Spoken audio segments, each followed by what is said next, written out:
Hello world, it's Dave again, and I have another book review for you, this time the title being as indicated above, The Hydrogen Sonata. And this was a new author that I come to recently, recommended by my father, and I'm glad that he did, because it was really, really interesting. I love, as I read different authors, and I enjoy different styles just to see what it is that makes them unique, and this guy was exceptionally unique. Never read something like it before. It's in the genre of sci-fi, which I really enjoy. I try and get outside of all the time, but I love coming back to it here and there. And this guy managed to have a whole bunch of really original ideas that he conveyed, which I thought were really, really good. And so I'll start with a few of those before I really get into the reasons I'd recommend this book. Just some of the cool ideas to begin with that I really enjoyed. And so one of the first ones that I really liked was that this book, in comparison to anything I've ever read before, is incredibly far in the future, incredibly distant future. I've read some that are supposed to take place in the year 2800 and stuff like that, but this is even beyond that. So that was really interesting, and I like the idea in that when you're in a universe or a galaxy or whatever that's that far along, that something like the theme of ascending is not unknown in a universe like this, and that it's something that a number of races have done before. In fact, that's kind of like what the plot is basically zeroing in on as you begin the book, is that there's this one race that has existed for thousands and thousands and thousands of years, and they've now gotten to the point where they want to ascend, or by another name they call it subliming. You go to the sublime. And there's all sorts of tasks that occur as a result of that, like taking care of your old technology, leaving it over to civilizations that are slightly less evolved than yourself or slightly less far along technologically, and they can scavenge and take over what you have. It's sort of like a farewell ceremony in the universe for you to take off.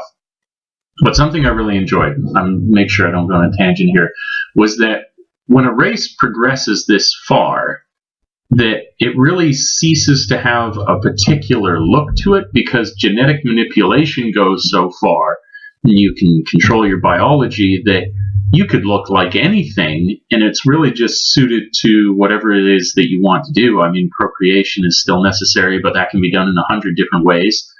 And as a result, you get very, very interesting personalities that come out of this. You get people who, within the civilization, they have things like life goals that people will dedicate themselves to.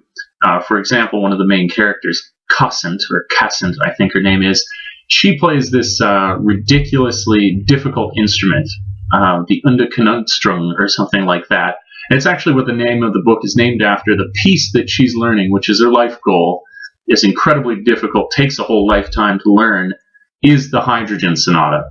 And she's learning it on this instrument, and because this instrument is so difficult, it actually benefits you if you have 4 arms. And so she's been engineered to actually have 4 arms so she can play this. And that's just like one small piece of this idea that, given an instrument you want to play, given whatever activity you want to be a part of, that you could manipulate your body so you could do that.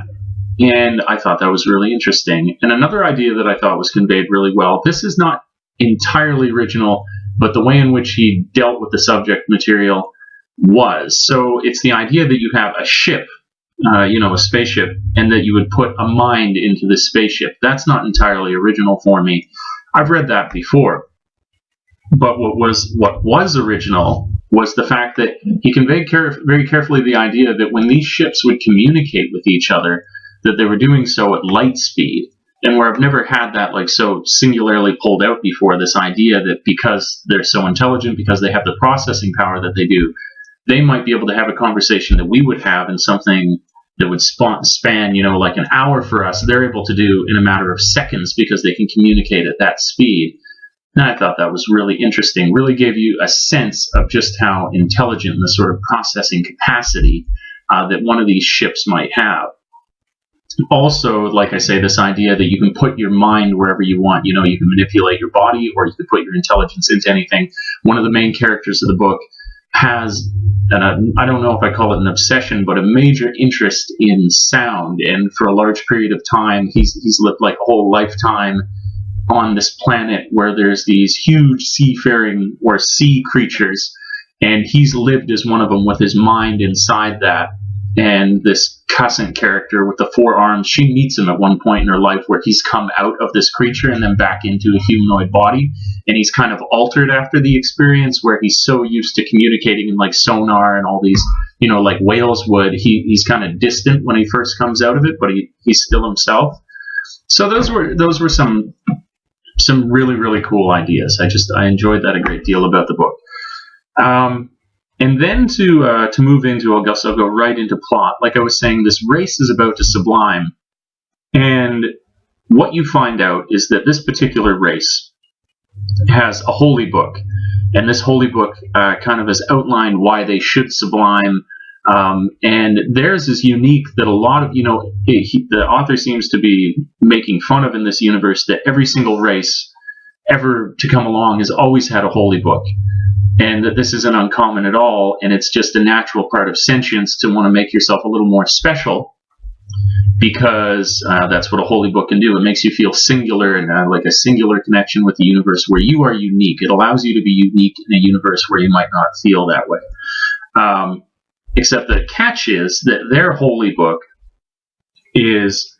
has been able to predict things like no other civilization across the whole universe has been able to do before, and so it leaves everybody kind of wondering what's going on in this case. But then you very quickly realize that the holy book might have been tampered with, and so that's where the storyline kind of picks up, as people are trying to figure out, was this holy book that's telling them to ascend, telling them to sublime at this point in their lifetime, or their civilization's lifetime, is it actually accurate, or have they been led on and somebody maybe gave them a false holy book, and that's why it was so accurate? So that's the big question that's on everybody's minds as the book's progressing. Now I would talk about the author and just some interesting thoughts that I had regarding this book. Not so much with the specific ideas, the cool technologies, things like that, but a little more, I guess I would say, kind of the philosophy behind what's happening, and how a book can be reflective of the writer himself, which is not a great surprise. And why I say this is because there was a few things that started to come out as I looked into the author a bit more, and his name's Ian M. Banks, I believe. And this is his 29th book, and it was written in 2012, and it was his last book. And he's just died. He died in 2013. I didn't realize that until I started to look into it a bit more, which is really sad because I enjoyed the book so much. And I have to say this about his style of writing, where I'm somebody who likes, I've said this before in other reviews, that I've enjoyed a great deal. I like a clear, prosaic style, where it's not that you need to lack for complexity, but you still convey very, very clearly what it is that you're trying to say. And this is not the case with Ian M. Banks. I have never in my life read a more complex, wordy book in my entire life. And it was just interesting for me because I thought that was kind of cool, a lesson in creativity, where if you've written for that long, like he had, he's written 29 books, a lot of people might retain a similar style or develop a style and hone a particular style.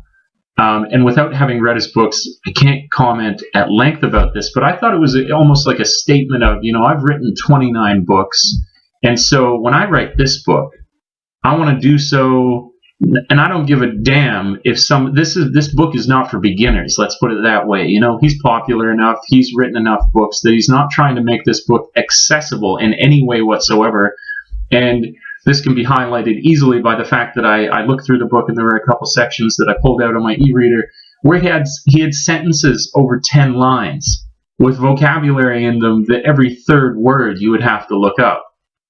But if you wanted the challenge, if you could appreciate that even though he was doing that and it was really complex, it was less accessible, it was still really good and incredibly unique because of that. An author who really had thrown chair to the wind in concern to if his reader was up to the challenge. You kind of had to rise to the challenge to be able to read this book.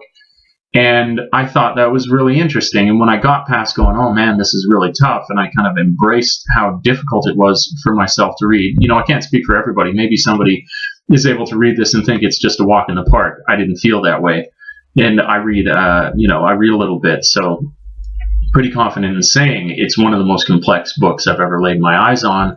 But where I feel like some people might do that to appear intelligent, I felt as though he was doing it to be creative, but in a way that didn't care if anybody else came along for the ride. He wasn't trying to be academic to impress anybody. He doesn't need to. He's already got this hugely established career. He's coming to the end of his life.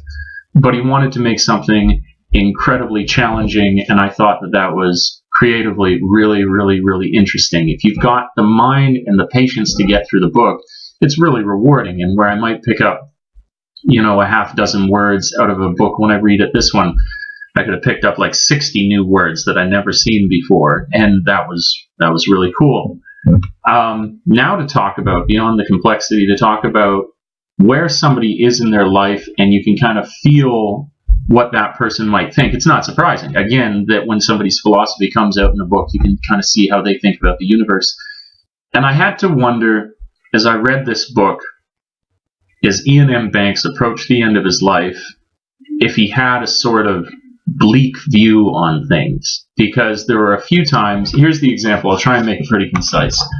The book is called The Hydrogen Sonata, and the book's name is the piece that I've mentioned already, that this main character is trying to learn to play on this very difficult instrument. And that song is discussed at one point in the book. And everybody in the present time in the book has kind of understood this piece of music is complex to the point of being technical, to the point of being almost unlistenable, that you wouldn't listen to it, but everyone has this incredible respect for it. And they think it's a piece of art because of that. And they say, almost unlistenable, but as a technical feat, it's really, really impressive. And then you have this character that I've mentioned already as well, who is incredibly old, and he's lived in, all these different species, or his mind's occupied a body of one of these different, sound-oriented species, and he has a conversation with the girl learning the piece, and he says, I actually knew the creator of that song. And she goes, really? And she says, it's kind of a technical masterpiece, isn't it? And he said, here's the crazy thing. He said, when that guy who made that piece that you're now playing made it, he actually made it as a criticism of pieces like that, where he made it so overly complex. He showed that you could make something popular that shouldn't be, but just because you made it so complex.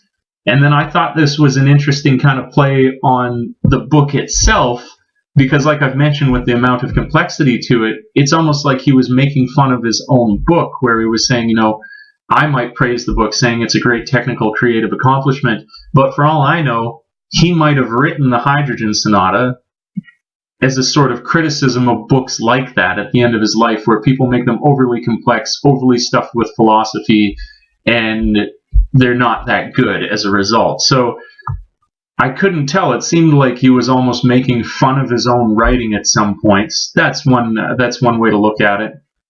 And I noticed that there was a specific focus on a lack of. It was devoid of faith really having a place in his book, and I can give him an example of that, where there's a commander speaking with another commander, and they're talking about the next course of action that they should have. And the one commander says, do you have faith that your crew would be able to pull this off? And the guy's got, a real strong response to that, and he says, no, why would I ever have faith in someone? Because faith is based on absolutely nothing. He says, I have confidence in my crew because they've proceeded in a particular way before, and I can know based on that statistically that they'll proceed in this way. And so I thought, wow, that's a real strong criticism of faith versus confidence, So I thought that was interesting again. And then some of the language that he would use, there's other details in the book, but I don't want to start to give away greater chunks of the plot, but just language, the way he would sometimes talk about the environment, it was so with an eye towards there not being a greater order to things, more that we put order onto things, which is, that's a theme that's been discussed before, but it is kind of bleak, this idea that, it really is chaos, but because we want to project meaning onto something, we create meaning in that way. And that might actually have very little value, because really it's only to us that matters. There is no sort of universal truth then. It's just that we project things. And I felt that throughout the book. He at one point referred to, this was like the strongest indicator I felt when, I know writers, they when they're creating this work, it takes them over a year, and they're dedicated to each word really mattering. Some people write up to 5 drafts on their books. And he referred to the wind as mindless at one point, the mindless wind. And I thought that was especially strong statement. I've never heard an author call the wind mindless. So many times people try and wrap up a greater meaning in the wind. It's like I say, it's the opposite, where you can see maybe a universal truth reflected in the wind or something like that. But he was talking about how the wind is more a part of this uncaring, unsymmetrical universe that really only comes to meaning as a result of us projecting onto it. So that's a general discussion, just all interesting thoughts that I had about it. Coming out the end, incredibly entertaining, well written in a way that I've never seen before. Not trying to impress you, doesn't care if it impresses you, and is complex like nothing you've ever seen before.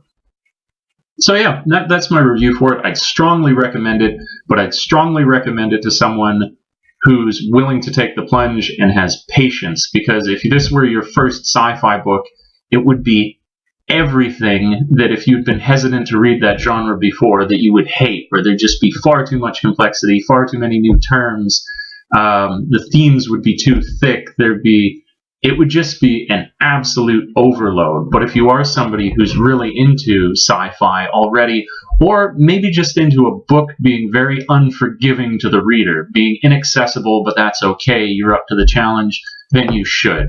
I would recommend this, I guess I say, to advanced readers or people, I'm kind of beating a dead horse here, but people who really want a challenge, because this book is incredibly challenging.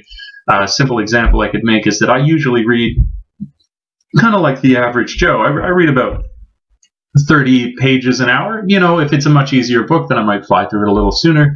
But if it's, your standard, pretty challenging, well-written, then I'm going to read it about 30 pages an hour. And this guy, if I was truly to grasp what it was that the images he was trying to convey, the ideas that were being presented, I would be slowed down to about half that speed. I'd be looking at about 15 pages an hour, and that's kind of ridiculous.